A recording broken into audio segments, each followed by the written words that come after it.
Please don't tell them I'm here."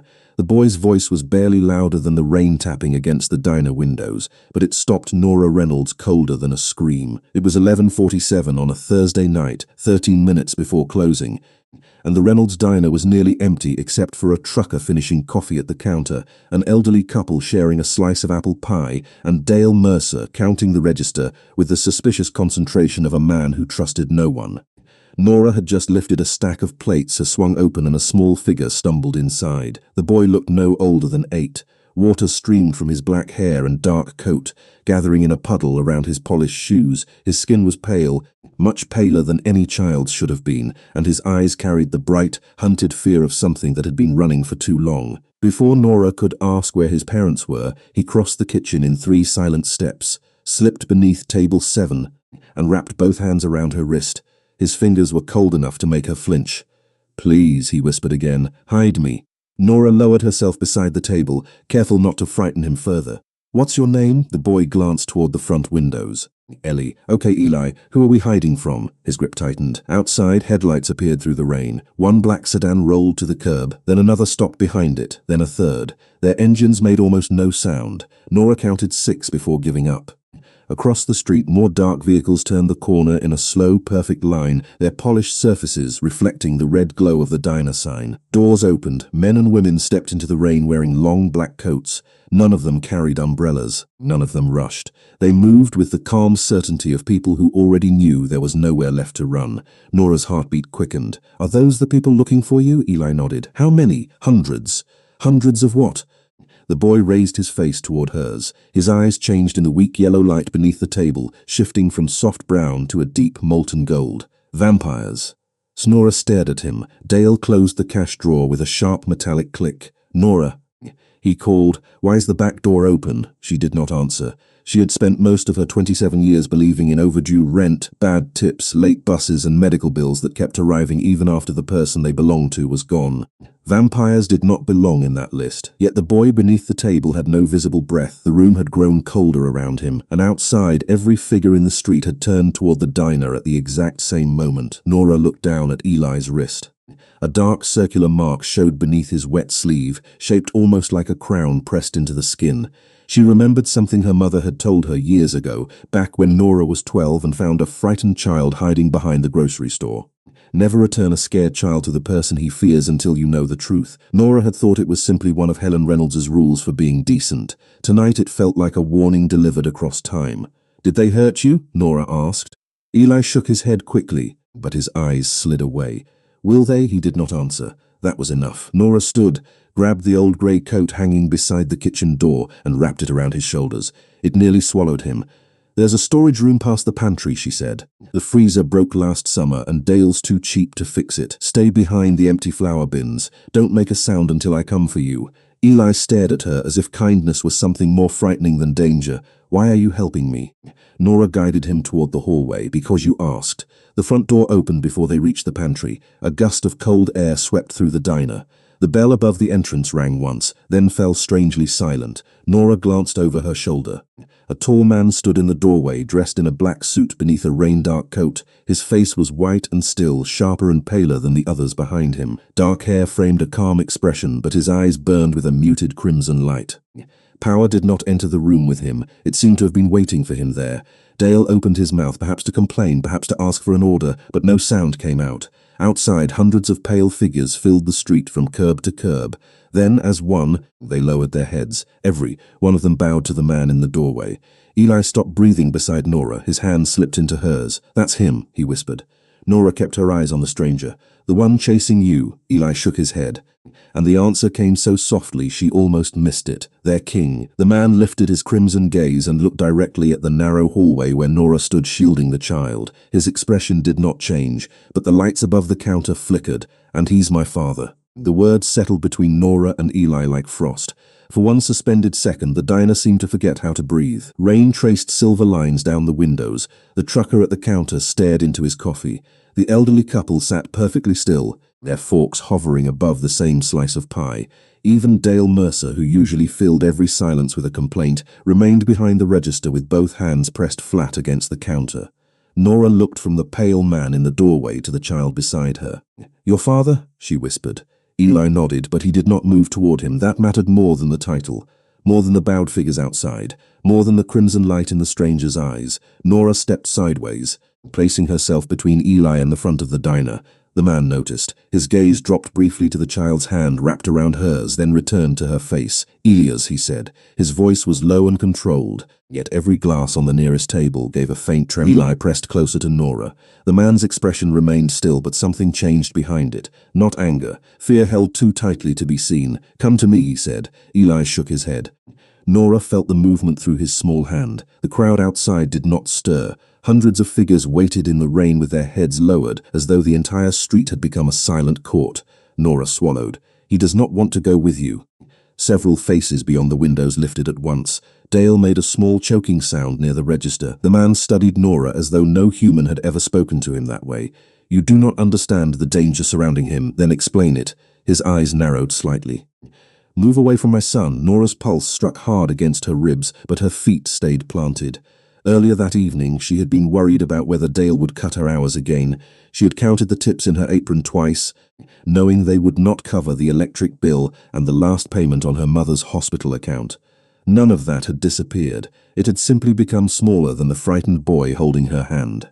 Nora Reynolds had spent 3 years learning how quickly the world looked away from people who could not defend themselves. She remembered hospital corridors where staff spoke over her mother instead of to her.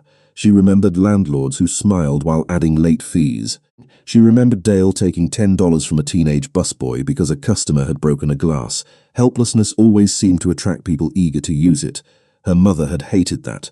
Helen Reynolds had worked as a nurse for most of Nora's childhood, first in a small clinic outside Pittsburgh and later in private home care. She had been gentle with frightened patients and fierce with anyone who ignored them. When Nora was 12, they had found a little girl hiding behind a grocery store after dark. Helen had knelt in the gravel and said, "Never return a frightened child to someone he fears until you know the truth." Nora had carried those words longer than she had carried anything else. "Tell him he is safe," Nora said. The stranger's jaw tightened. "He knows that. He is hiding behind a waitress in a diner at midnight." "I do not think he does." A ripple moved through the figures outside, not motion exactly, but attention sharpening. The man took one step forward. Cold spread across the tile. Nora resisted the urge to retreat. Up close, he looked no older than his mid-30s, but nothing about him felt young. His face was white, almost luminous beneath the diner lights, and his stillness carried the weight of centuries. "My name is Vincent Lombardi," he said. "That child is the only heir to my house. He disappeared from a protected convoy lest someone inside my own guard helped him vanish. Until I know who betrayed us, every second he remains exposed places him at greater risk." Nora looked down at Eli. "Is that true?" Eli stared at the floor. The car stopped. Everyone started shouting, "Mara told me to run." "Who is Mara?" Vincent asked immediately. Eli flinched. Nora felt it. She turned back to Vincent. "Lower your voice." The crimson in his eyes brightened, then dimmed. When he spoke again, his tone was quieter. "Mara is his caretaker. She said someone was wearing the wrong ring." Vincent went completely still. Outside, several figures raised their heads. "What ring?" he asked. Eli did not answer. He tugged Nora's hand instead, urging her toward the pantry. He did not trust the room. "There is an old storage space in the back," she said. "He can wait there while we talk."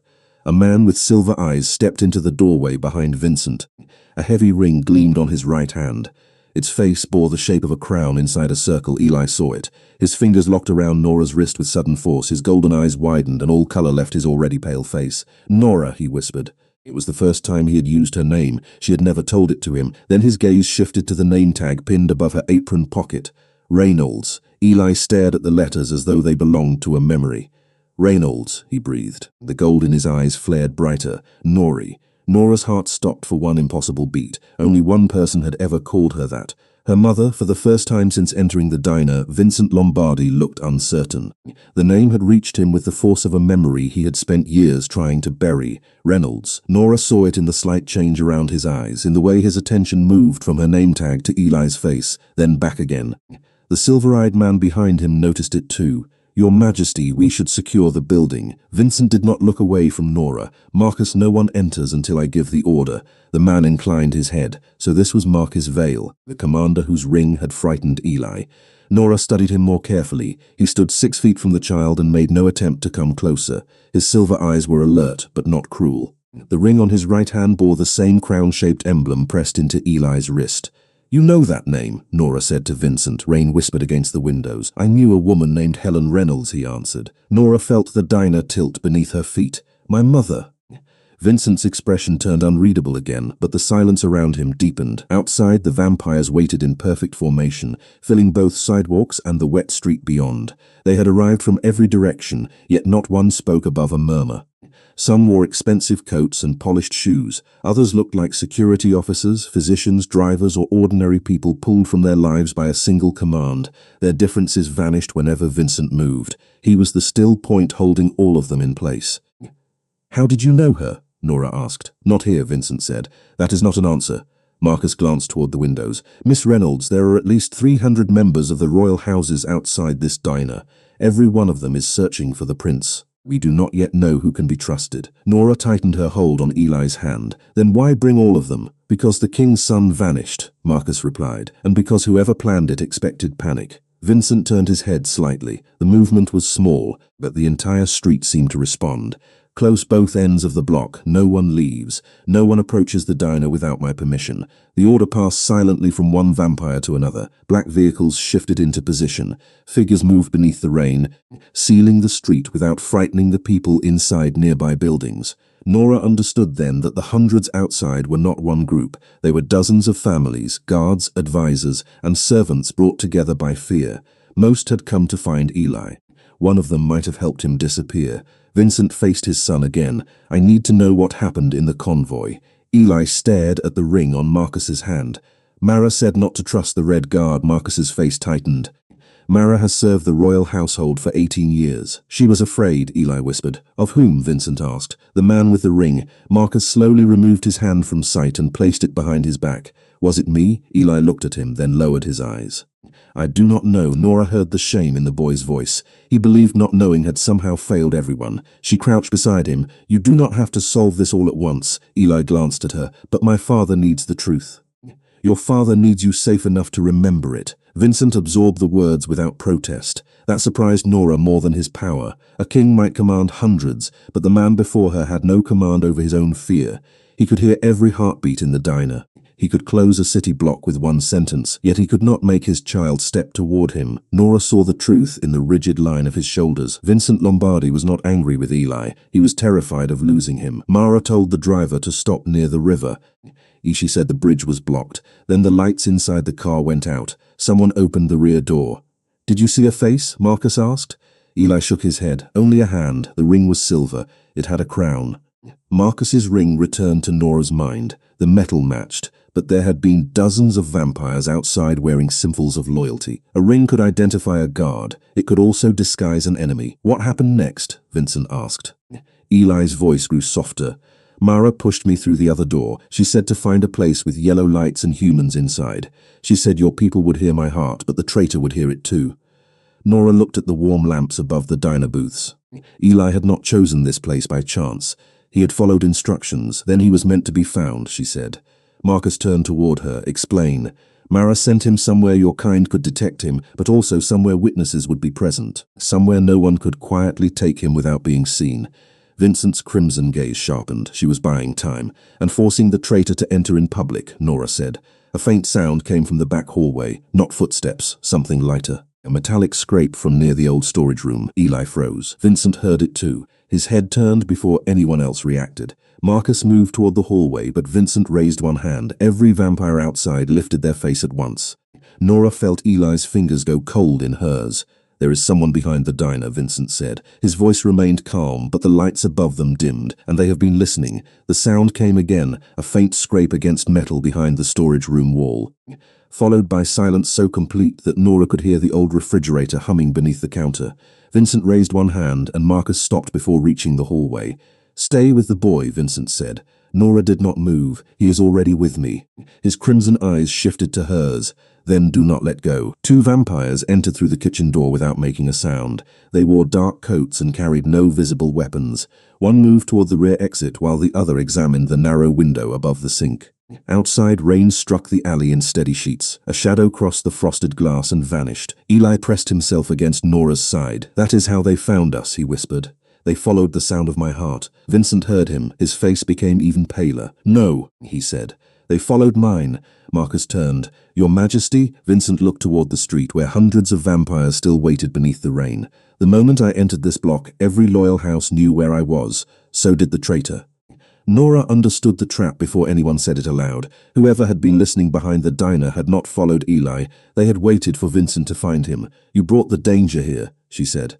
Marcus's silver eyes flashed with warning, but Vincent did not silence her. Yes, the honesty in his answer unsettled Nora more than denial would have. He had the authority to command an army, yet he admitted his mistake without hiding behind it. Another scrape sounded from the back wall. The vampire near the sink touched 2 fingers to the glass, then shook his head. No heartbeat. A recording device, Marcus said, or something designed to imitate movement. Vincent's gaze hardened. A distraction. At that exact moment, the lights outside the diner went dark. The street lamps failed first, then the signs across the block, leaving only the diner's yellow glow reflected in the windows. The vampires outside lifted their faces. Some moved toward the cars. Others looked to Vincent for direction. Nora saw how quickly uncertainty spread through a crowd that had appeared impossible to shake. The darkness did not frighten them. The absence of control did. Vincent gave 3 quiet orders. Seal the alley, search every vehicle. No one leaves the perimeter. His voice never rose, but motion rippled across the street. Marcus stepped closer to Eli. The boy recoiled. Nora moved between them. Do not. Marcus stopped at once. Miss Reynolds, I need to move him away from the windows. Then ask him.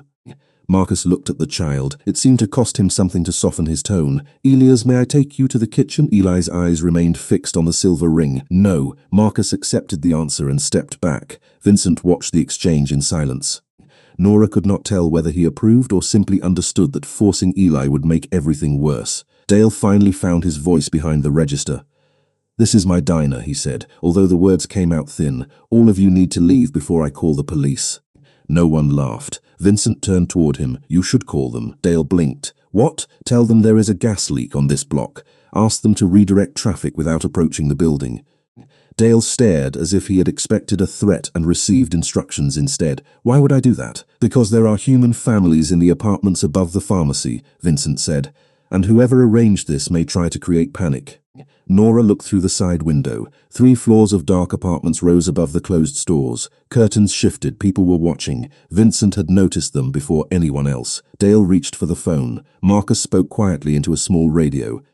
Organizing the search outside. Nora listened to every word. He referred to units by number location. He ordered them to avoid private property, keep entrances clear, and make no contact with civilians. Nothing in his behavior matched Eli's fear, but the ring remained. Where did you get it? Nora asked. Marcus looked at his hand. The ring? Yes.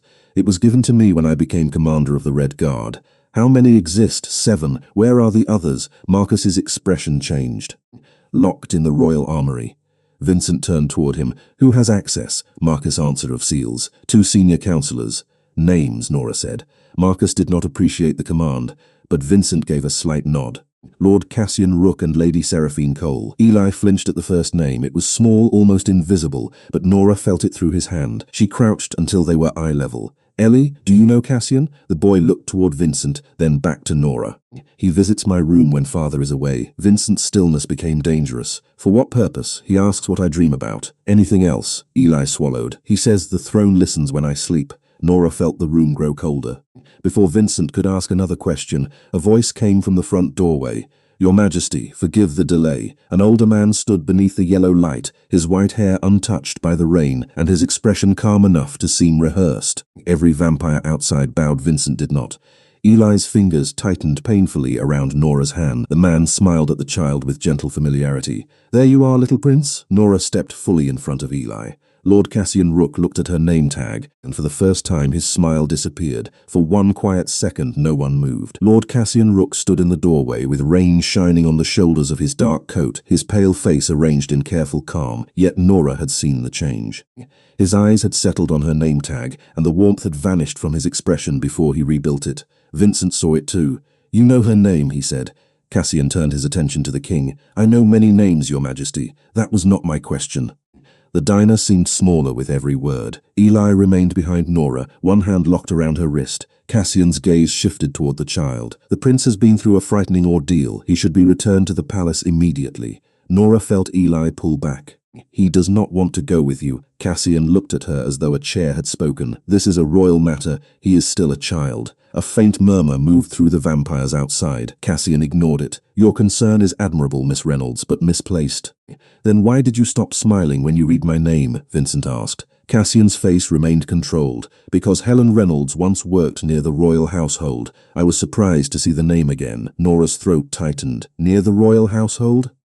Cassian gave her a restrained smile. "Your mother served briefly at a private medical facility used by several important families. Nothing more. You knew her personally?" "Only in passing." Eli whispered behind Nora. "He is lying." Cassian's eyes hardened for the smallest fraction of a second. Vincent stepped farther into the diner. "Elias, come where I can see you." Eli did not obey, but Nora turned enough for father and son to face each other without exposing the boy to the doorway. Vincent lowered his voice. Eli looked at Cassian. "He came to my room last week." Cassian folded his hands. "I visit the prince often, you know that. You asked about my dreams. Children speak freely when they feel safe. You asked whether I saw the stone throne." The silence that followed felt heavier than the rain. Marcus looked sharply at Cassian. "What stone throne?" Cassian did not answer him. He addressed Vincent instead. "The boy is confused. His imagination has always been unusually vivid." Eli's breathing quickened. Nora crouched beside him. His skin had become colder and the gold in his eyes flickered unevenly. "Stay with me," she said. "Look at my face." Eli tried, but his knees weakened. Nora caught him before he reached the floor. Vincent moved instantly, then stopped when Eli recoiled. The pain in Vincent's expression appeared and vanished so quickly that only Nora seemed to notice. "What is happening to him?" she asked. Marcus knelt several feet away. "He has not fed since before sunset." Nora looked from Marcus to Vincent. "Fed on what?" "Prepared blood substitute," Vincent said. "Stored in sealed medical vials. He does not take it from people." Nora appreciated the answer even while fear tightened around her chest. "Do you have any here?" Marcus reached inside his coat slowly and removed a small metal case. Eli saw the movement and panicked. "No." Nora lifted one hand. "Stop." Marcus froze. "The case contains his emergency supply. Put it on the floor and slide it to me." Cassian gave a soft sigh. "This delay serves no one." Nora looked at him. "You seem very eager to control the room." Vincent's crimson gaze moved to Cassian. "Do as she says, Marcus." Marcus set the case down and pushed it across the tile. Nora opened it carefully. Inside rested 3 sealed glass vials and a small injector with no exposed needle. Instructions were printed along the side. She checked the label, the seal, and the expiration date. "Ellie, is this what you normally use?" He nodded weakly. "Do you want me to help?" Another nod.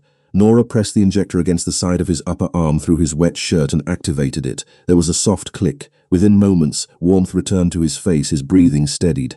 Vincent watched every movement, his hands held rigidly at his sides. "Better?" Nora asked. Eli nodded, then looked down at her wrist. His expression changed, Nora. A faint warmth spread beneath her skin where his fingers rested. Golden light appeared between them, thin as sunlight under a closed door. Nora tried to pull back, but Eli held on. The glow rose along her wrist and formed a delicate mark, a crown encircled by 2 narrow wings. Every vampire outside lifted their head. Marcus went still. Cassian took one involuntary step backward. Vincent stared at the symbol as though he had seen a ghost. "That is impossible," Marcus whispered. The lights above the diner brightened, then dimmed. A matching mark shimmered beneath Eli's shirt, directly over his heart. He looked calmer now, no longer frightened by the light. Vincent approached one slow step at a time, stopping where Nora could still refuse him. "May I see your wrist?" he asked. Nora held it out without releasing Eli. Vincent did not touch her. He studied the mark from several inches away, his face paler than before. "What is it?" Nora asked. His voice came quietly. The Cassian recovered first, an imitation, nothing more. Vincent turned toward him. "You know better." The king's words carried no volume, yet Cassian fell silent. The mark disappeared nearly 30 years ago. Nora stared at the golden shape pulsing beneath her skin. "Why would it appear on me?" Vincent's eyes moved to her face. "Because it once belonged to someone who protected my son before he was old enough to remember." Eli leaned against Nora and whispered the answer before Vincent could say it. "Helen Reynolds." Nora felt the diner vanish around her. Her mother had died without ever speaking of vampires, kings, or hidden marks. Yet Eli knew her name, Vincent knew her name, Cassian feared it. Outside, hundreds of vampires stood in the rain, waiting for a truth that had just awakened on Nora's skin. Then Eli looked toward Cassian and said, "He told me she was dead before I was born." Eli's words changed the room. Nora felt the mark on her wrist pulse once, warm and steady, while every other sound seemed to fall away. Cassian's expression did not break, but his eyes shifted toward the open door as though measuring the distance to the street. Vincent noticed. "You told my son Helen Reynolds died before he was born?" Cassian lifted his chin. "Children confuse conversations." I may have said the woman was gone before he could remember her. That is not what I heard, Eli said. His voice was soft, but this time it did not shake. Nora kept one hand around his shoulders. When did he tell you that? 3 nights ago, in my room. Vincent looked at Cassian. You entered the prince's chambers without notifying his guard. I am your senior advisor. That was not permission. Marcus stepped farther into the diner, positioning himself between Cassian and the hallway. The silver ring on his hand caught the yellow light. Eli saw it and stiffened again. Nora followed his gaze, she said. Marcus looked at her. The ring. Set it where he can see it. Cassian gave a quiet, dismissive breath. This woman has no authority to command the Red Guard, Vincent answered without taking his eyes from his advisor. Tonight she has enough. Marcus removed the ring and placed it on the nearest table. Nora studied it. A deep scratch crossed the lower edge of the crown, almost hidden beneath the silver frame. Ellie, was the ring you saw damaged like this? He leaned forward, keeping close to Nora, his golden eyes narrowed. No, it was smooth. Marcus's face tightened. Then it was not mine. Cassian spread his hands.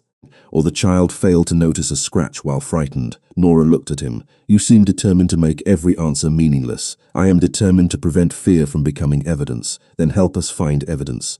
Cassian's smile returned, thin and controlled. Gladly. Vincent turned to Marcus. How many Red Guard rings exist? Mine is the only one currently issued. The others remain sealed in the royal armory. Who can enter? The king, the commander, the keeper of seals, and 2 counselors.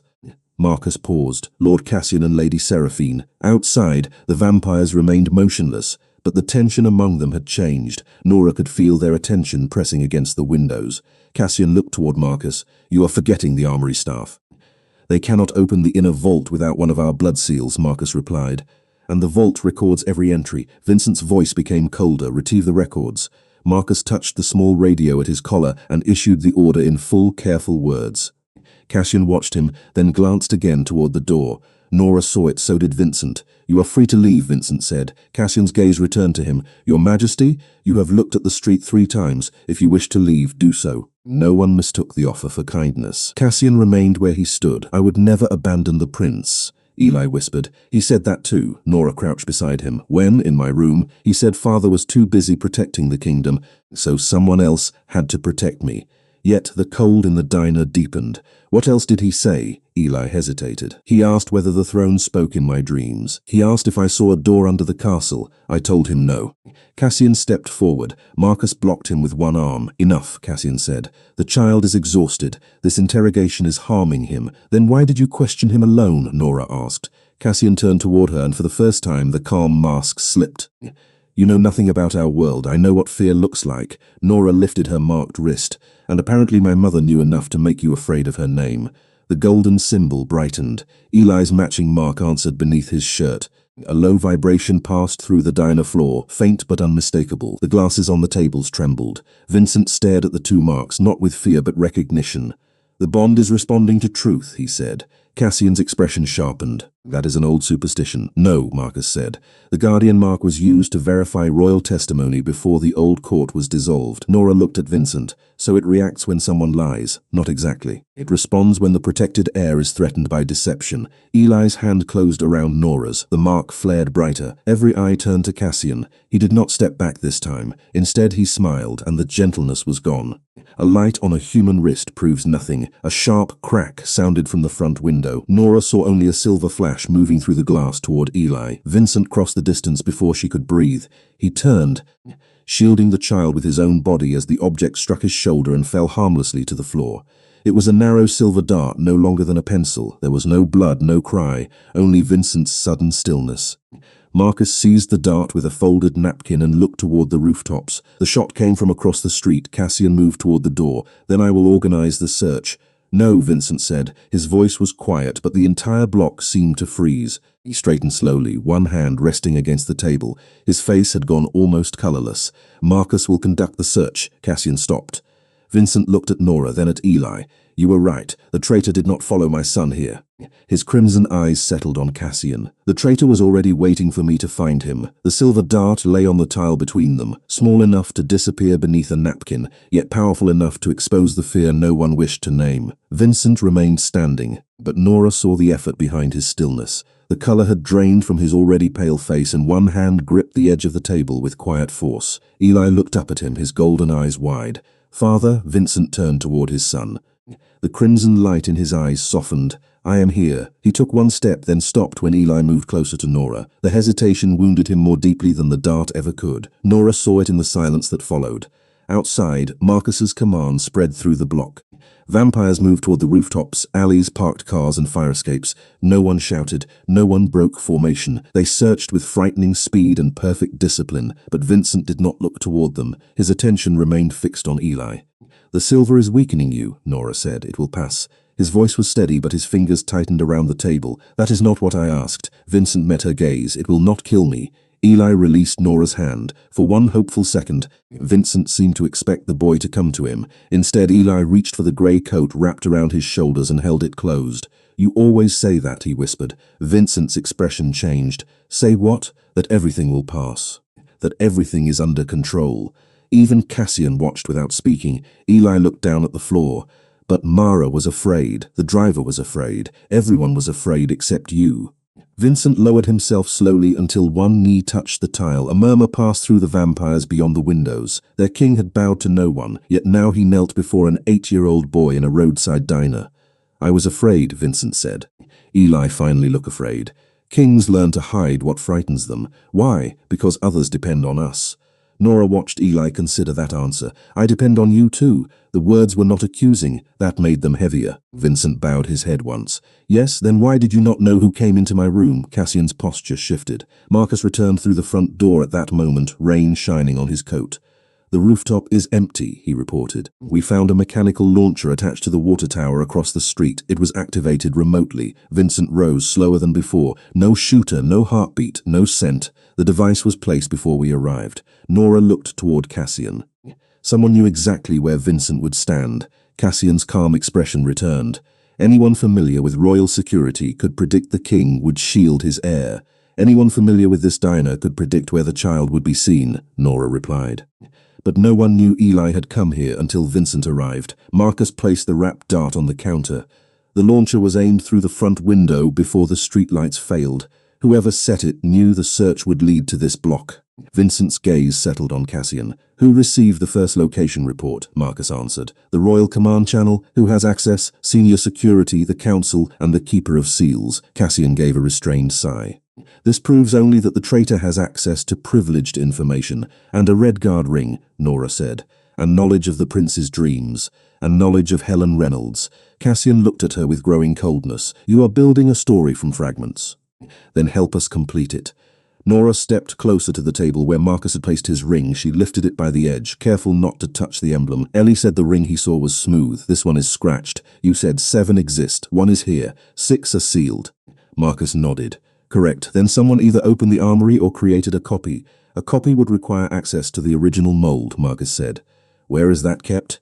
He looked toward Cassian. With the Keeper of Seals, the silence returned. Cassian's face did not change, but the guardian mark on Nora's wrist warmed sharply. Eli's matching mark answered beneath his shirt. Golden light passed between them in a thin pulse. Cassian took one step backward. Vincent saw it. "You recognize the reaction." "I recognize old magic responding to fear." "No," Eli said. His voice was clearer now. "It responds when he lies." Cassian turned toward the boy. "You do not understand what you are feeling." Eli moved behind Nora again, but this time his voice did not disappear. "You told me the throne listens when I sleep. You told me father would lose everything if I spoke. You told me Mara would be sent away." Vincent's face became utterly still. "Did he threaten you?" Eli looked at his father, then shook his head. "He said it was not a threat. He said it was the future." Cassian's control finally cracked. The child is exhausted and confused. Vincent crossed the distance between them without haste. He stopped several feet away, pale and silent, while every vampire outside turned toward the doorway. "Then you will remain here until he is rested," Vincent said. "You will answer every question in the presence of witnesses." Cassian looked toward the street, but the exit was now blocked by Marcus and 2 guards. "You cannot detain a council lord on the word of a human waitress." Vincent glanced at Nora, then at the golden mark on her wrist. "I am not detaining you on her word." His crimson eyes returned to Cassian. "I am detaining you on mine."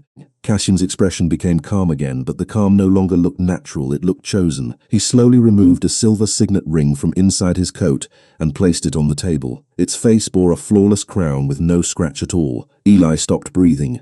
Nora felt his hand close around hers. "That is the ring," he whispered. The flawless ring rested on the table beneath the diner's yellow light, and for the first time Lord Cassian Rook had no answer ready. Eli pressed closer to Nora, his small hand cold around hers. Vincent did not look at the ring. He looked at his son. Eli nodded. "The man in the car wore that one." Marcus moved beside the table and examined the signet without touching it. "This is not one of the 7 official rings." Cassian recovered his voice. "Of course it is not. It is ceremonial. Ceremonial rings do not carry the Red Guard seal," Marcus said. "This one does." Vincent's eyes shifted to Cassian. "Where did you get it?" "It was a gift from a former commander." "Name him." Cassian's silence lasted less than a second, but the guardian mark on Nora's wrist warmed immediately. Eli felt it too. The gold beneath his shirt brightened. Vincent watched both marks answer. "You cannot name him," Nora said. Cassian turned toward her. "You mistake coincidence for judgment. Then give us the name." He did not. Outside, hundreds of vampires remained still in the rain, but their silence had changed. It no longer belonged to obedience. It belonged to doubt. Marcus opened a secure channel on his radio. "I need the Royal Armory records for the past 12 months. Full access logs, seal impressions, and inventory images." Cassian stepped toward him. "Those records are restricted by council law." Vincent moved between them. The weakness from the silver dart remained in the tension of his shoulders, but his voice carried through the entire diner. "I am the law that restricted them." Cassian stopped, "and I am removing that restriction." A response came through Marcus's radio moments later.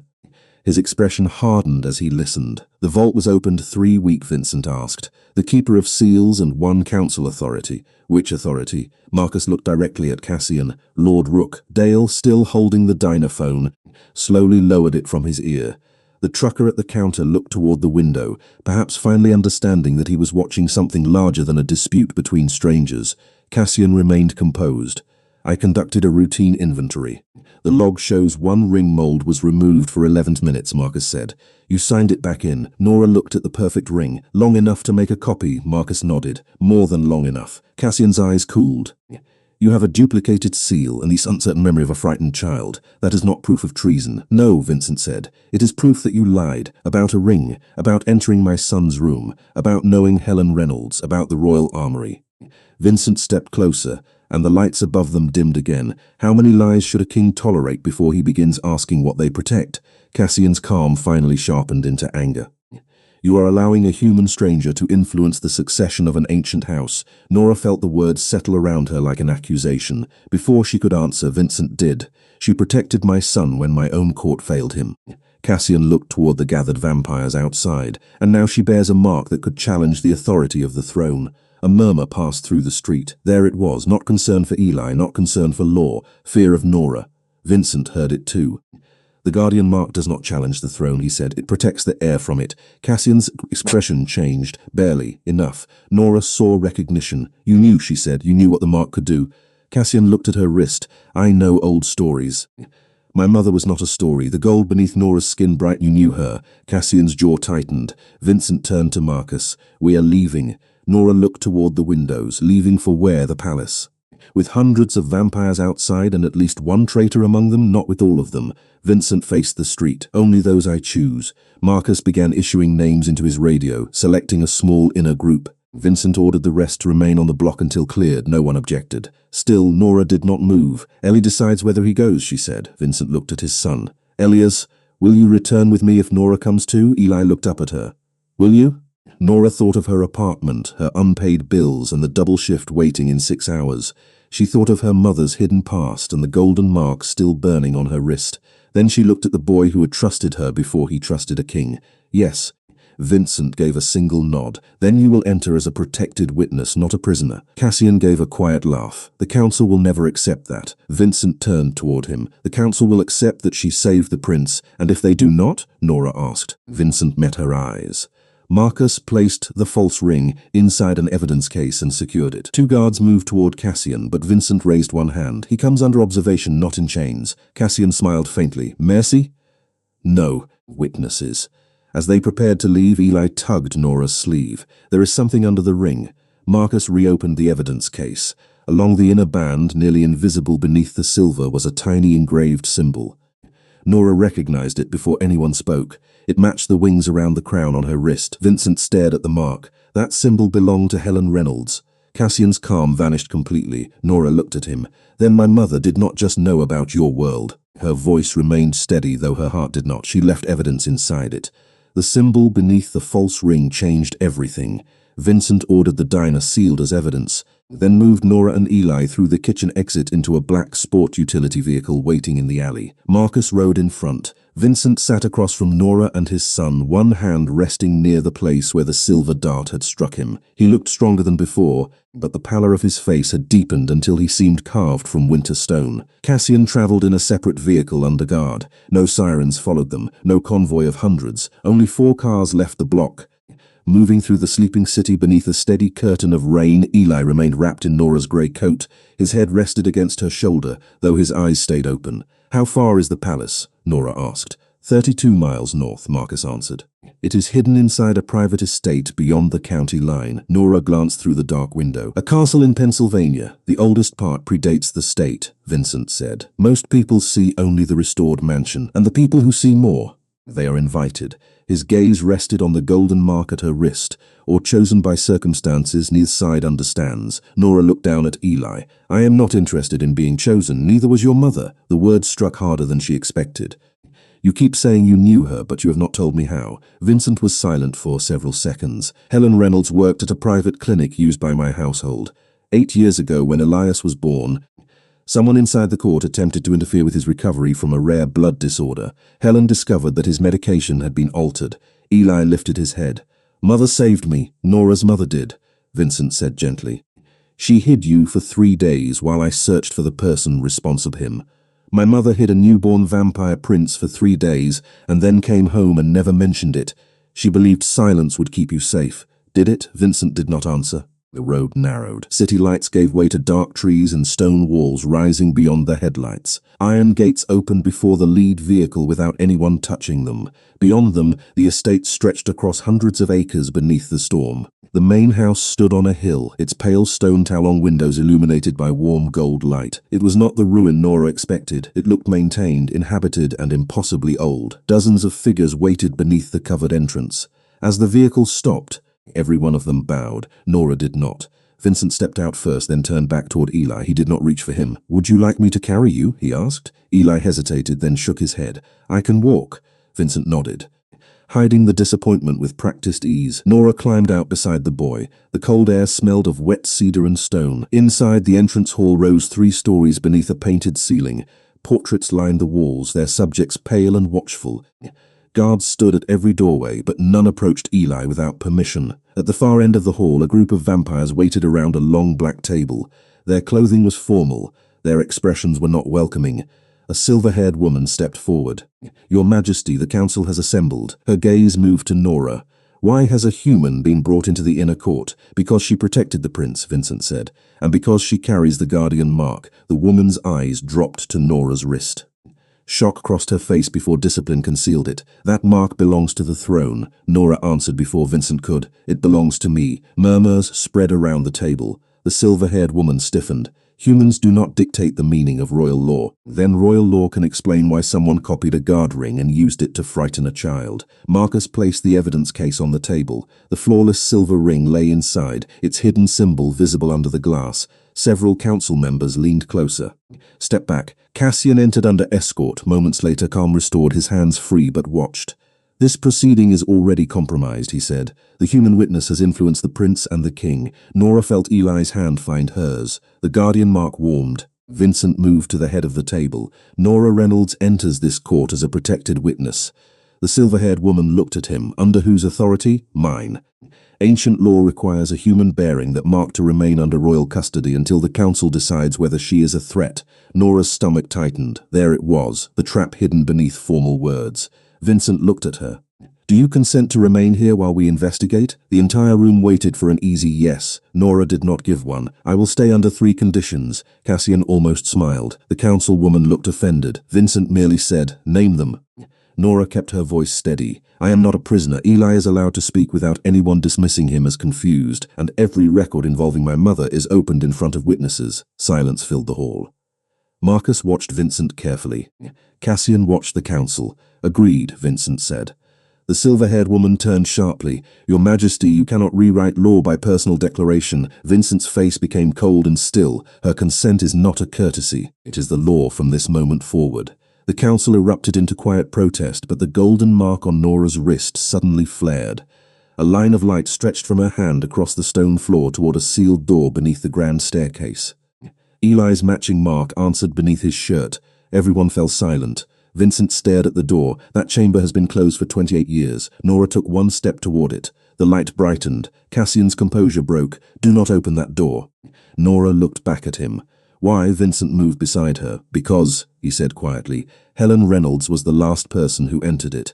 The sealed door beneath the staircase had no handle, no visible lock, and no ornament except a narrow groove shaped like two wings around a crown. Nora approached it with Eli beside her and Vincent one step behind. The golden line on the floor brightened beneath each step. Around them, the council watched in uneasy silence. Cassian remained near the black table, guarded by Marcus and 2 members of the Red Guard. 28 years, Nora said. My mother would have been young. 23, Vincent replied. She had recently finished nursing school. Nora looked at him. You remember that? I remember everyone who stood between my son and danger. The words were quiet, but they carried the weight of regret. Nora lifted her marked wrist toward the groove. The door responded before she touched it. A soft mechanical sound moved through the stone, followed by a low hum that seemed to rise from somewhere deep below the palace. The 2 wing shapes filled with light. Eli's mark answered beneath his shirt. The door opened inward without a sound. Cold air rolled into the hall, carrying the faint and something medicinal. Inside was not a dungeon or a hidden throne room. It was a small private chamber preserved exactly as someone had left it. A narrow bed stood against one wall. Shelves held medical books, glass bottles, and handwritten notebooks. A lamp with a yellow shade rested on a wooden desk. Beside it sat a faded photograph of a younger Helen Reynolds, smiling in a nurse's uniform while holding a bundled infant. Nora stopped breathing. Eli stepped closer to the photograph. That is me, he whispered. Vincent's face became still. Nora crossed the room and picked up the frame with both hands. Her mother looked younger than Nora had ever known her, but the smile was unmistakable. Behind Helen stood the same stone wall, the same yellow lamp, the same closed door. On the back of the photograph, a message had been written in blue ink. For Nora, when the truth becomes safer than silence. Nora read the words aloud. The council murmured behind her. Cassian said nothing. Vincent moved to the desk. She expected you to come here. Then why did she never tell me? Nora asked. Because someone was still watching her. Marcus entered the room and inspected the shelves. He found a small metal case hidden behind the medical books. The lock bore the Guardian symbol. Nora touched it, and the case opened. Inside lay 3 items: a sealed glass vial, a silver data recorder, and a folded letter addressed to Nora Reynolds. Her hands trembled as she unfolded it. The paper had yellowed at the edges, but the writing was clear. My dearest Nori, if you are reading this, then the mark has chosen to wake through you. That means Elias is in danger again. I am sorry I kept this from you. I wanted you to have a human life, with ordinary troubles and ordinary joys. I wanted no king, no council, and no ancient promise to decide your future. Nora stopped and pressed her lips together. Eli leaned against her arm. Vincent lowered his gaze. She continued. 8 years ago, Elias was born weak from a blood disorder. Someone altered the medicine prepared for him, hoping the royal line would end quietly. I found the change because the dosage made no sense. When I reported it, the records vanished. So I took the child and hid him here. He was too young to speak, but he knew fear. When I promised to keep him safe, the guardian mark appeared on my wrist. It was not inherited. It was not granted by the throne. It was created by a promise freely given and freely accepted. The room seemed to draw inward around Nora's voice. Cassian stood beyond the doorway, pale and silent. Nora read on. Vincent Lombardi found us after 3 days. He believed the danger had passed, but I did not. I discovered that the Keeper of Seals had authorized access to the medical supply room. At the time, that office belonged to Lord Cassian Rook. Every face turned toward him. Cassian's expression tightened. A dead woman's accusation is not evidence. Nora lifted the recorder from the case. Then let us hear what else she left. It is an older digital model, but the battery compartment is sealed. Vincent said, "Play it." Marcus activated the recorder. Static filled the chamber, followed by Helen's voice, older than in the letter, weary but unmistakable. My name is Helen Reynolds. I am recording this because the official files have been altered again. Lord Cassian Rook ordered the medication change 8 years ago. I saw his seal on the authorization. I copied the original log before it disappeared. The data is stored in this recorder. If anything happens to me, the cause will not be illness. It will be a slow-acting compound used by the royal laboratories. Nora's knees weakened. Vincent caught the edge of the desk instead of reaching for her, as though remembering she had not given permission to be touched. Eli held her hand with both of his. The recording continued. Cassian believes the guardian mark can unlock the throne seal beneath the palace. It cannot be forced. It responds only to consent. He needs Elias's bloodline and the guardian's willing touch. Without both, the throne will reject him. Cassian's calm shattered. Turn that off. Marcus did not. Helen's voice filled the chamber one final time. Nori, if the mark passes to you, remember this. You do not belong to the king. You do not belong to the council. The mark belongs to the promise you choose to keep. Nora looked down at the golden symbol on her wrist. For the first time, it did not feel like a chain. It felt like her mother's hand reaching across the years. Marcus connected the recorder to a secure tablet. Files appeared on the screen: medical logs, seal records, dates, signatures, and images of Cassian's authorization. The evidence was complete. Vincent turned towards. Medicines. Cassian's face became cold. I protected the kingdom from a weak succession. You poisoned Helen Reynolds. She would not remain silent. Eli recoiled, but Nora kept him close. Vincent's crimson eyes deepened. The entire palace seemed to hold its breath. Then a warning bell sounded from somewhere above them. Once, twice, 3 times. Marcus touched his radio. No answer came. The lights in the chamber flickered. Cassian smiled. Nora looked at the empty place beside Marcus. One of the guards was gone. Vincent turned toward Eli, but the boy was no longer holding Nora's hand. Ellie was gone. The space beside Nora felt impossibly empty, as if the room itself had taken a breath and forgotten to return it. Vincent crossed the chamber in a blur and stopped at the open doorway. The missing guard's scent led into the eastern corridor, but the warning bells had sealed several interior gates.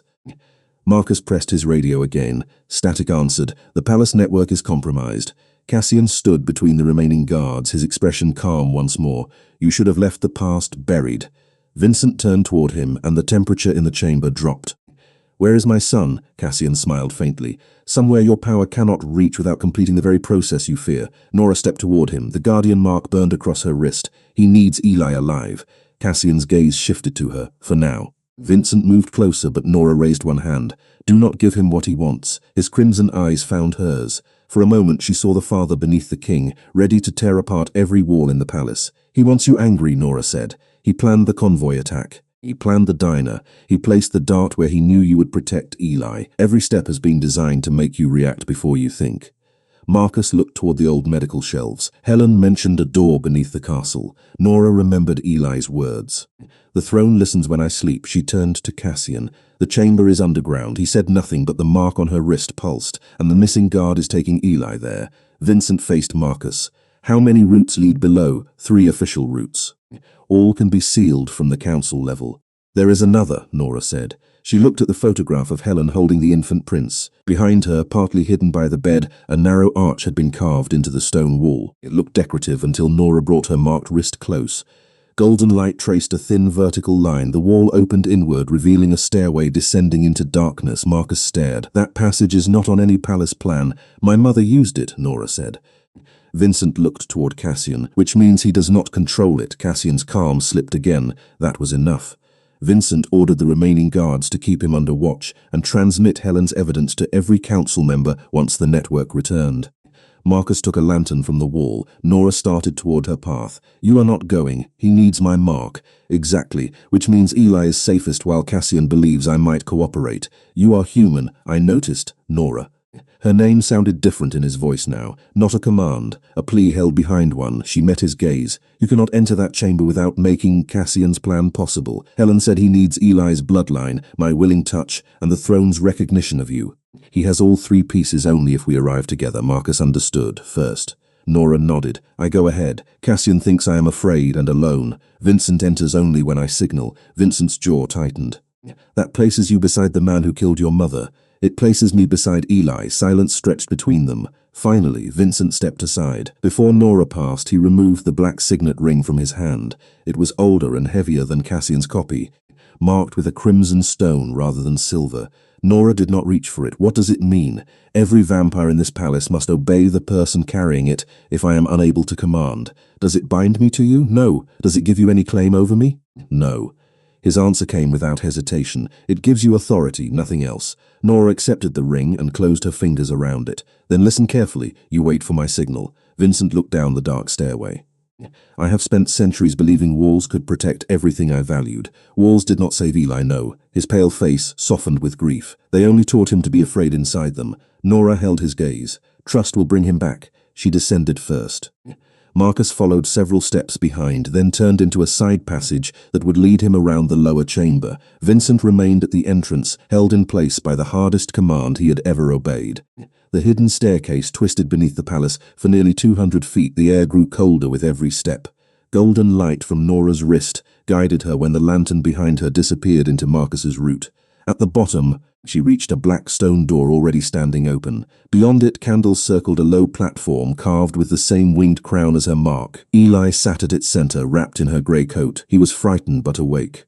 The missing guard stood nearby with his head lowered, as though waiting for orders. Cassian's voice came from the shadows behind the stone throne. Your mother also believed she could outthink me. Nora stepped into the chamber alone and held up Vincent's ring. My mother left you exposed for 28 years, Cassian emerged slowly.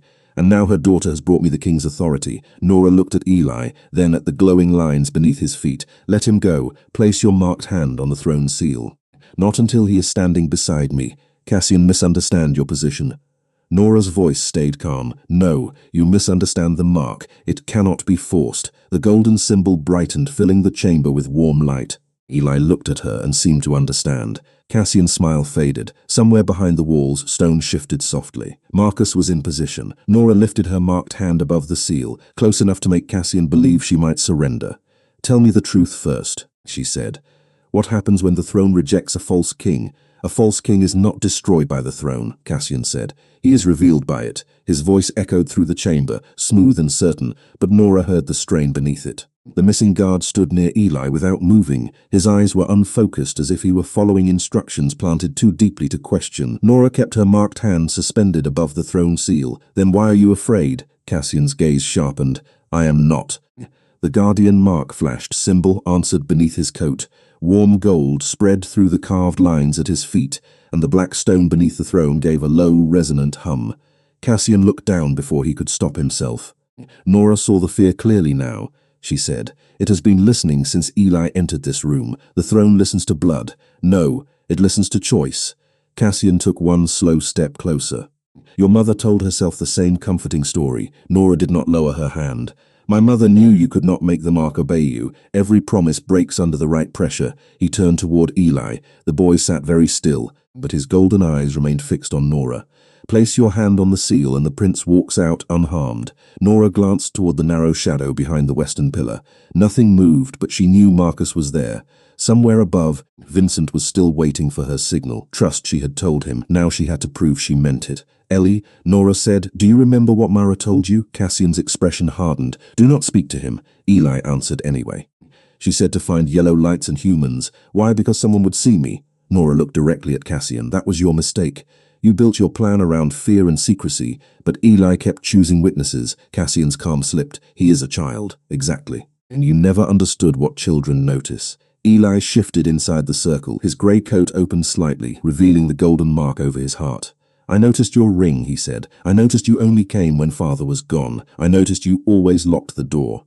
The missing guard blinked, as if the words reached some part of him still awake. Cassian raised one hand. Silence. The command carried unnatural weight. The guard moved toward Eli. Nora dropped her hand closer to the seal, and the chamber flooded with gold. Stop. The guard froze. Vincent's signet ring burned warm inside Nora's closed fist. She lifted it so he could see. By the king's authority, step away from the prince. The guard's breathing changed. His head turned toward the ring. For one long second, Cassian's command and Vincent's authority seemed to pull him in opposite. Then he stepped back. Cassian's face lost all pretense of calm. You think a borrowed ring makes you powerful? No, Nora said. It makes him free to choose which order he follows. Stone shifted behind the pillar. Marcus moved silently into view, closing the distance to Eli. Cassian saw him and reached toward the carved throne. Dark light stirred beneath his fingers. Nora pressed her marked palm against the outer edge of the seal, not the center. The gold surged through the floor, forming a barrier between Cassian and Eli. Marcus entered the circle and lifted the boy into his arms. Eli did not resist him this time. He looked once at Marcus's scratched ring, then at the honest fear in the commander's silver eyes. You came back, Eli whispered. I should never have let you out of my sight, Marcus said. Cassian turned toward Nora. You have no idea what you have done. I kept my promise. You opened the seal, only enough to let it judge. The chamber trembled. The black throne awakened with a sound like distant thunder, but no force touched Nora or Eli. Instead, pale symbols appeared across the stone behind Cassian. Names, dates, oaths, every promise made by those who had stood before it. Cassian stared as one name burned brighter than the rest: Vincent Lombardi. The air changed. Nora felt him before she saw him. Vincent entered through the open doorway, his face pale, his crimson eyes fixed on his son. He did not rush forward. He waited until Eli looked at him. "Father," Eli said. That single word was the signal Nora had promised. Vincent crossed the chamber. Marcus lowered Eli carefully, and this time the boy stepped toward his father on his own. Vincent knelt and opened his arms without reaching, closed the distance. Vincent held him gently, one hand against the back of his head, his eyes shut for one brief second. Cassian looked from father to son with open contempt. "That weakness is why this kingdom needs another ruler." Vincent rose with Eli beside him. "No, that is why you never understood the throne." Cassian placed both hands on the black stone. Shadowed light climbed around him, thin and unstable. "I have served this court for centuries. I preserved its laws while you softened them for humans. You preserved your position," Vincent said. "Nothing more." Cassian forced his power into the seal. The chamber darkened. The carved names flickered. Nora felt the guardian mark pull against her palm, asking for consent. She understood at last. The throne could be opened by blood, but it could only recognize a ruler through the willing witness of the guardian. Cassian needed her agreement, not her presence. She lifted her hand away. The darkness faltered. Cassian stared at her. "Put it back." "No, you will condemn the entire court. A king who uses a child to claim a crown has already condemned himself." The words entered the seal like a key. Golden light swept across the chamber. The throne rejected Cassian's shadow and released every stolen thread of power from the stone. Cassian staggered back, not injured, only stripped of the authority he had tried to steal. The missing guard dropped to his knees as the command over him vanished. Marcus secured the chamber entrance. Vincent stepped between Cassian and the children, calm and pale beneath the golden light. Cassian looked at the throne, then at Nora, unable to understand why force had failed him. Nora lowered her marked hand. "Because the throne heard the truth," she said. "You never wanted to protect this kingdom. You only wanted it to kneel." The golden light faded slowly, leaving the chamber silent except for Eli's breathing. Cassian stood several feet from the throne, his borrowed authority gone. Without it he looked smaller, not weak, not harmless, only exposed. Marcus placed himself between Cassian and the open passage while two Red Guard officers entered from the western corridor. This time each wore a scratched ring. Each bowed first to Eli, then to Vincent. Cassian watched them with cold disbelief. "You are choosing sentiment over order," he said. Vincent kept one hand on his son's shoulder. "No, I am choosing truth over fear." Marcus secured Cassian under royal detention and ordered the missing guard taken for medical examination. The guard looked confused, ashamed, and exhausted. Nora understood before anyone explained. He had been used like another locked door in Cassian's plan. Vincent did not condemn him, he ordered protection. That decision moved through the chamber more powerfully than any threat. Eli remained beside his father, but his fingers reached for Nora's hand. The guardian marks dimmed to a quiet glow. "Is it over?" Eli asked. Vincent looked toward Cassian.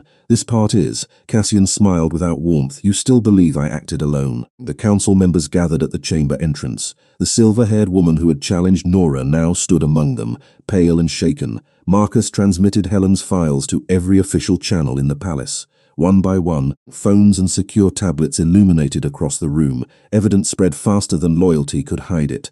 Cassian's expression did not change. "Records can be copied," he said. "Witnesses can be influenced." Nora looked at him. "Then why did you try so hard to keep the chamber closed?" He had no answer. The throne gave one final pulse. A hidden compartment opened beneath its base. Inside rested a thin black ledger sealed with wax. Vincent recognized it immediately. The succession register. "This should have been in the royal archive." "It disappeared 8 years ago," Vincent said. Cassian's gaze moved toward the ledger, and Nora saw the first true alarm in his face.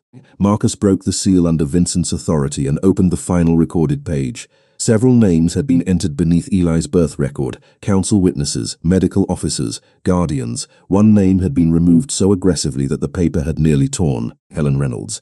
Beneath it in newer ink another name had been added: Cassian Rook. The silver-haired councilwoman stepped forward. He inserted himself into the line of emergency regency. Marcus examined the page. The signature was verified with the stolen seal mold. Cassian turned toward the council. "I prepared what responsible leaders do." "You created the instability," Nora said, then prepared to inherit it. A murmur spread through the chamber. This time no one defended him. Vincent looked at the council members one by one. Lord Cassian Rook will stand trial before the full court. Helen Reynolds will be restored to the royal record. Every law used to silence human witnesses will be reviewed. The silver-haired woman stiffened. That will divide the houses. They are already divided, Vincent said. The difference is that now they will divide in the light. He turned to Nora. Your conditions have been honored. The records concerning your mother are open. Elias has spoken without restraint. You remain here by your own choice. Nora looked at the chamber where her mother had hidden a frightened infant and preserved the truth for nearly 3 decades. Then I choose to stay until her name is cleared publicly. Vincent bowed his head. Not as a king granting permission, as a man accepting a promise. Hours later, dawn began to grey the eastern windows of the palace. The council dispersed under guard and supervision. Cassian was taken to a secure room above ground, where no hidden passage could reach him. Eli received fresh blood substitute and slept in a small sitting room near the old medical chamber. Nora sat beside him beneath the yellow lamp her mother had once used. Vincent stood at the doorway, watching his son sleep. He trusts you, Nora said. He trusted you first. Because I was not part of the palace, because you listened, Vincent entered and placed his signet ring on the table between them. Keep it until this is finished. Nora looked at the crimson stone. You said it carried your authority. It does. That much power should not be given to someone you met tonight. You returned my son to me when you had every reason to run. I have not returned him yet. Vincent glanced toward Eli. No, you reminded me that he was never something to possess. The quiet between them was not empty. It carried grief, gratitude, and the beginning of trust. Nora looked at the photograph of Helen holding the infant prince. Did my mother ever forgive you? Vincent's face softened with old pain. For failing to believe her soon enough, I do not know. Then honor her by believing the next person before the evidence becomes a grave. Vincent accepted the words without defense. I will. Eli stirred and opened his eyes. Nori, I am here. He reached one hand toward his father. Vincent froze, then he crossed the room and sat beside him. Eli took Vincent's hand and placed it over the golden mark above his heart. It is quiet now, he whispered. Vincent's voice nearly failed. Good. But the throne said something. Nora leaned closer. What did it say? Eli looked toward the sealed staircase below the palace. His golden eyes reflected a light that was no longer in the room. It said Cassian was not the first false king. Vincent became still. Marcus appeared in the doorway at the same moment, holding a newly decoded page from Helen's recorder. His face had lost all color. Your Majesty, he said, there is another name in the files. Nora rose. Whose? Marcus looked at Vincent, then at Eli. Someone who was declared dead before the prince was born. From somewhere beneath the palace came a slow sound of stone opening against stone. The yellow lamp flickered. The guardian mark on Nora's wrist awakened once more. The guardian mark on Nora's wrist awakened once more. Golden light moved beneath her skin, not toward the sealed staircase, but toward the recorder in Marcus's hand. Read the name, Vincent said. Marcus hesitated. Nora had never seen the commander hesitate before. Adrian Lombardi. Eli looked at his father. Vincent did not move. Who is Adrian? Nora asked. Vincent's crimson eyes remained fixed on the decoded page. My older brother. The slow movement beneath the palace stopped. Silence followed, deeper than the sound itself. Adrian died 11 years ago, Vincent continued. His vehicle went over a mountain road during a winter storm. Nothing was recovered except his signet ring. Marcus turned the recorder toward the light. Helen believed the accident was staged. According to this file, Adrian entered the palace twice after his reported death. Before Eli was born, Nora said. 3 years before, Marcus confirmed. He used the abandoned northern tunnels and met with Cassian beneath the throne chamber. Vincent took the page from him. His expression remained controlled, but grief and anger moved behind it. Adrian was the royal heir before me. He believed strength gave him the right to rule, even when our father chose another successor. Was he the first false king? Eli asked. Vincent looked at his son. He tried to claim the throne without the guardian's consent. The throne seal rejected him. After that, he disappeared. Nora understood what the throne had meant. Cassian had not created the plan. He had continued one that had already failed. The yellow lamp flickered again. A faint knock came from inside the old medical chamber wall. 3 slow taps. Then 2. Nora turned toward the narrow bed. My mother used that signal when I was a child, she said. 3 taps meant stay quiet. 2 meant come closer. Marcus moved the bed away from the wall. Behind it, a small metal panel had opened. Cold air flowed through the gap. A woman lay inside a narrow service passage, wrapped in a dark caretaker's uniform. Her face was pale and one wrist bore marks from a binding cord, but her eyes opened when Nora knelt beside her. Eli left Vincent's side. Mara. The caretaker tried to rise. My prince. Marcus entered the passage and helped her into the room. Nora checked her breathing and found it steady. She needs medical care. but she is conscious. Vincent crouched several feet away. Mara, who took you from the convoy, a guard under Cassian's command, she whispered. He was not acting freely. Cassian placed something in his blood substitute. Marcus's expression hardened. A control compound, Mara nodded. Cassian ordered him to bring Eli below the palace. I stopped the vehicle and sent the prince toward the diner. Then someone struck me from behind. Adrian, Vincent asked. Fear moved across her face. I never saw him clearly. But I heard Cassian speaking through the car radio. He called the other. Mark grew warmer. Nora looked toward the floor. Adrian is still beneath us. No, Mara said. He has been beneath you for years. She pointed toward Helen's recorder. Helen discovered the truth 28 years ago when Adrian first attempted to influence the throne. The chamber was officially sealed after that. 8 years ago, she returned through the hidden passage when Eli was born. She knew the public entrance was closed, but Cassian and Adrian were still using the tunnels. The broken timeline finally became clear. Helen had confronted the same conspiracies twice, once as a young nurse and again when Eli's life was threatened. Vincent looked at the photograph on the desk. She warned my family before I became king, and no one believed her, Nora said. He did not defend them. No, Marcus examined the remaining data. There is another recording. He activated it. Helen's voice filled the room. If Adrian Lombardi is alive, Cassian will attempt to open the throne seal for him. Adrian cannot be recognized because the throne rejected his claim years ago. He requires 3 things: the blood of the lawful heir, the consent of a guardian, and the public surrender of the reigning king. Vincent's gaze moved to Eli, then to Nora. The diner, the false ring, the kidnapping, and the attack on me were never separate plans, he said. They were designed to place all 3 of us inside the palace. Nora closed her hand around his signet ring. Cassian wanted you frightened enough to surrender the throne to save Eli, and Adrian expected the guardian mark to awaken through you, Marcus added. Mara looked toward the doorway. Cassian said Helen's daughter would make the same choice her mother made. Protect the child, Nora said. Yes, he believed that promise could be turned into permission. A bell sounded once from the upper hall. Marcus's radio came alive with the voice of a Red Guard officer. Commander, Cassian's holding room is empty. The door remains locked from the outside. Vincent rose. A hidden route, or someone released him, Marcus said. Nora looked at the golden line spreading from her wrist across the floor. It passed beneath the wall and turned toward the northern wing. Eli's mark answered with a steady glow. He did not hide this time. He took his father's hand. The throne wants us to see. Vincent looked down at him. Then we go together, but no one decides for you. Mara caught Nora's sleeve. There is one more thing. Adrian does not want only the crown. He believes Eli's blood can erase the throne's first judgment.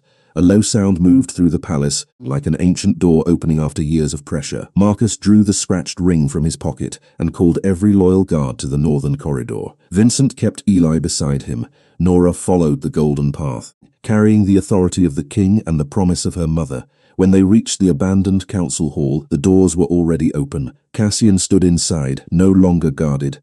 Beside the black windows waited a tall man with Vincent's pale features and the same crimson eyes, though his expression held none of Vincent's restraint. An old scar crossed one side of his face.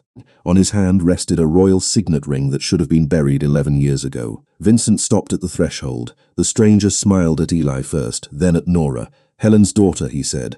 You arrived exactly where she promised you never would. Vincent stood at the threshold without answering. Adrian's face carried the unmistakable structure of the Lombardi family, but time had changed it into something colder. He looked older than Vincent, though not weakened by age. His dark suit was perfectly arranged, and the royal ring on his hand reflected the faint light from the windows.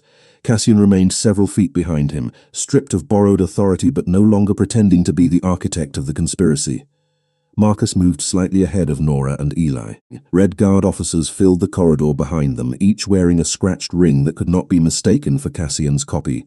Adrian observed them with quiet amusement. You finally learned to mark the loyal ones, he said. Marcus did not react. Step away from the prince. Adrian looked at Eli. He resembles you more than I expected. Vincent placed himself between his brother and his son. You do not speak to him. Still giving orders as though the throne chose you freely, Adrian asked.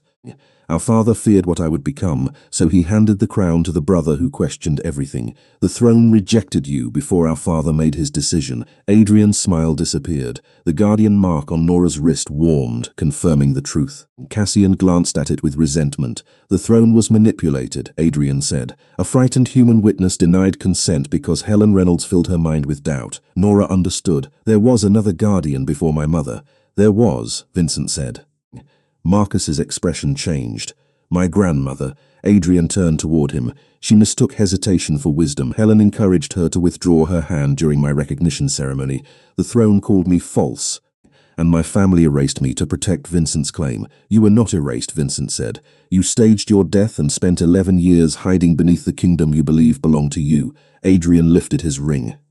I remained because the kingdom still needed its rightful ruler. Eli's hand tightened around Vincent's. A rightful ruler would not scare children. The words were simple, but Adrian's eyes hardened. Cassian stepped forward. The prince has been influenced by the human. Nora's mark remained quiet. Cassian had stated what he believed, not what was true. She looked at him. You helped Adrian alter Eli's medicine 8 years ago. Cassian's jaw tightened. The child's weakness endangered the succession. You tried to create that weakness, Marcus said. Mara's testimony and Helen's medical records had already proven it. Adrian showed no concern. Elias survived. His survival made him useful. Vincent's restraint finally sharpened. He is not useful. He is my son, and his blood can remove the judgment placed upon me. Adrian extended one hand toward Eli. Bring him forward and no one else needs to suffer. Eli moved closer to his father, not backward. Nora watched the royal ring on Adrian's hand. The guardian mark did not respond to it. That ring has no authority, she said. Adrian's gaze shifted to her. It belonged to me before Vincent ever wore his. The throne does not recognize it. The throne will recognize whatever the guardian permits. Golden light spread along Nora's wrist. Then you have already failed. Adrian's expression remained controlled, but Cassian turned toward him. You said the mark would obey when the child was threatened. It responds to consent, Nora said, not fear. Cassian stared at Adrian. You knew that. The silence between them exposed the final deception. Adrian had never intended to share power. Cassian had spent decades opening doors for a man who planned to abandon him once the throne was restored. You promised I would serve as regent, Cassian said. Adrian did not look at him. You served your purpose. Cassian's face changed as the truth reached him. Marcus raised one hand, signaling the guards to close both exits. Adrian remained calm. You believe soldiers can contain me? No, Vincent said. Witnesses can. Council members entered the corridor behind the Red Guard. The silver-haired councilwoman carried the succession register, while Mara, supported by a palace physician, held Helen's recorder. Every surviving record witness now faced Adrian openly. He could no longer hide inside sealed chambers or altered files. Nora lifted Vincent's signet ring. The reigning king has not surrendered. Eli raised his chin. The lawful heir does not consent. Then Nora opened her marked hand. And the guardian refuses you, the palace answered. Golden lines appeared beneath the floor, moving through the abandoned council hall toward Adrian. His false royal ring darkened. The windows reflected not his face, but the image of a younger man standing before the throne seal years earlier, demanding recognition while Lady Eleanor Vale withdrew her hand. Helen stood beside her in the memory, not controlling her, only reminding her that consent could not be commanded. Marcus watched his grandmother's final decision appear across the glass. Adrian struck the window with his palm, but the memory continued. The old throne's voice filled the hall, deep and unmistakable. Authority taken through fear is not authority. Adrian stepped back. Cassian moved toward the side passage, but 2 guards blocked him. Vincent remained still as the golden light surrounded his brother. You can end this without another lie, he said. Acknowledge the throne's judgment. Adrian looked at Eli, then at Nora. I acknowledge nothing. He pressed his ring against the wall. A hidden doorway opened behind him, revealing stairs descending toward the throne chamber. Then the throne will judge all of you again. Adrian disappeared into the passage. Cassian tried to follow, but Marcus seized his arm and placed him under guard. Vincent turned to Eli. You will remain here with Mara. Eli shook his head. He needs my blood. He will keep coming until the throne says he cannot. Nora understood the boy's reasoning, but the final choice had to remain. She asked. Eli looked at his father. Vincent's fear was visible now, no longer hidden behind royal control. Only if father stays beside me, Eli said. Vincent lowered himself to Eli's height. I will. Marcus secured Cassian and ordered half the Red Guard to protect Mara and the council.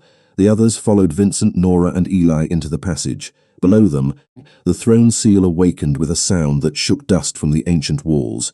Adrian had reached the chamber first. When they entered, he stood before the black throne with his false ring pressed into its center. Dark light climbed around him, but the throne remained silent. Adrian extended his other hand toward Eli. One drop of the heir's blood will restore what was stolen from me. Eli did not move. Vincent stood at his side, and Nora placed her marked palm against the outer seal.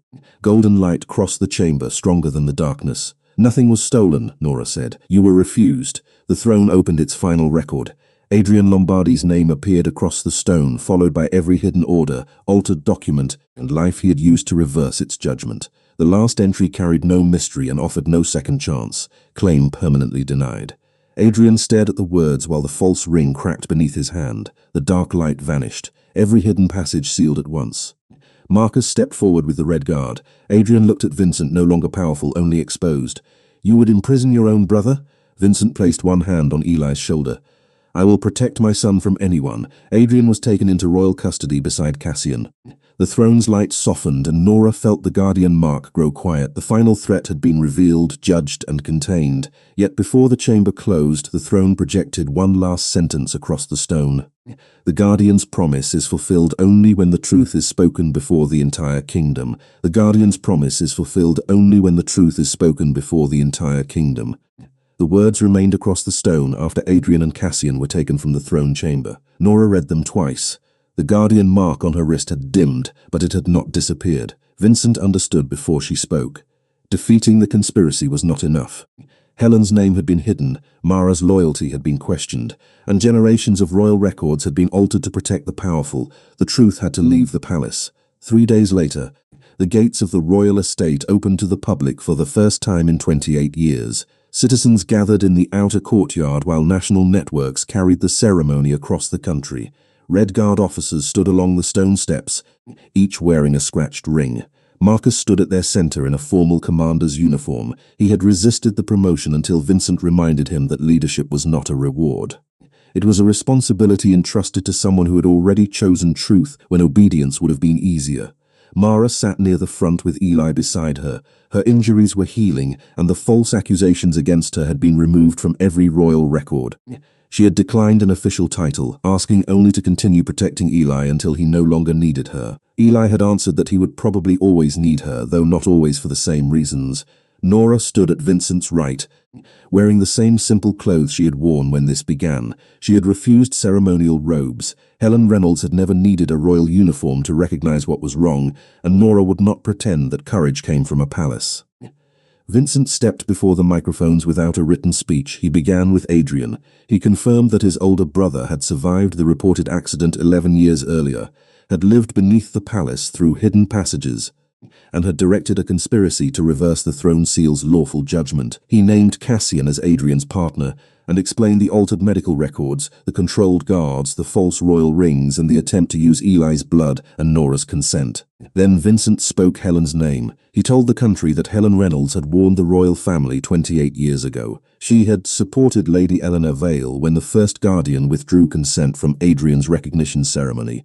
8 years ago, Helen had returned after discovering that the same conspiracy had targeted the newborn prince. Instead of protecting her, the palace had allowed her testimony to be buried. Helen Reynolds was not an enemy of the crown, Vincent said.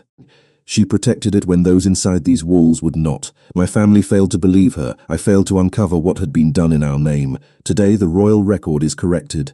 Behind him the succession register opened to a new page.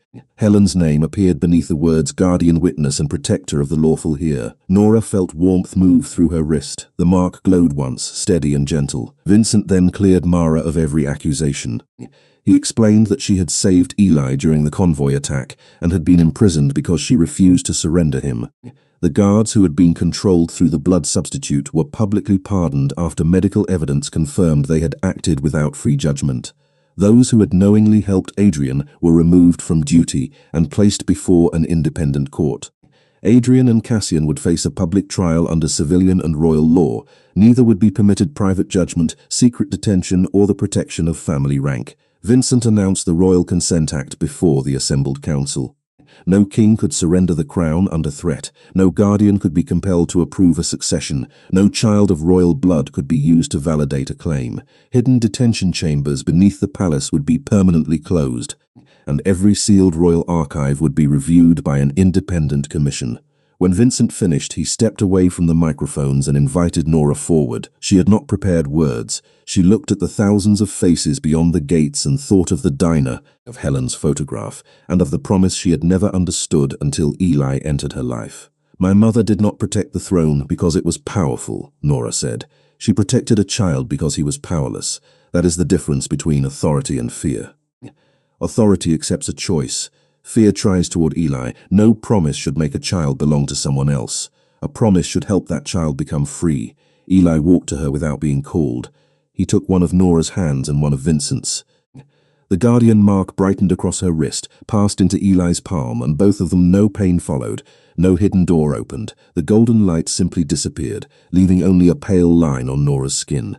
The throne had received the truth. The promise was complete. 6 months later, the royal trial ended. Adrian and Cassian were convicted through the records recovered from beneath the palace, Helen's recordings, Mara's testimony, the controlled guard's medical reports, and the throne seal's final register. Neither man vanished into a secret cell. Their sentences were recorded publicly, and their authority was permanently removed. The hidden passages were sealed under Marcus's supervision. The abandoned medical chamber became a memorial archive dedicated to those whose warnings had been ignored. Life at Reynolds' Diner returned slowly. Nora still opened before sunrise, still corrected suppliers who delivered the wrong coffee, and still kept Helen's photograph near the register.